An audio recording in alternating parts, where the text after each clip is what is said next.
যে পরিষদ, তাদের কাছে আমরা বলতে চাচ্ছি, আর এগোবার চেষ্টা করবেন না, এভাবে দোকানপাট ভাঙবার চেষ্টা করবেন না, ভুলভেজাল লাগাবেন না, মানুষকে তার নিজের বাড়িঘর থেকে উচ্ছেদ করবেন না, এটা বন্ধ করুন।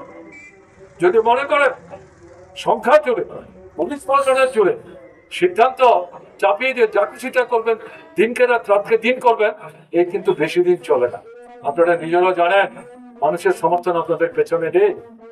যে 2023-এর যে ভোট, ওটা ভোট পেয়েছে, 20-22টার বেশি ভোট পাননি।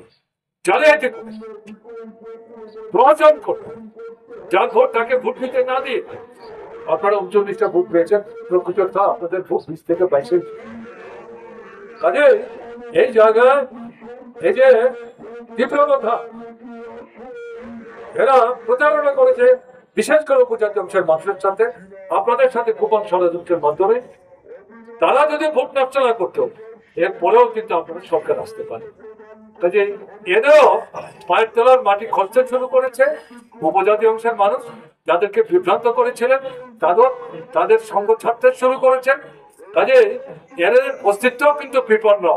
কাজে যতই আপনারা একে অপরের সাথে গলাগলি করে, আলিঙ্গন করে, এভাবে অনাচার এবং ফ্যাসিস্ট পদ্ধতি নিয়ে সরকারের টিকে থেকে যা খুশি তা করবেন ভাবেন, এটা কিন্তু মানুষ মেনে নেবে না।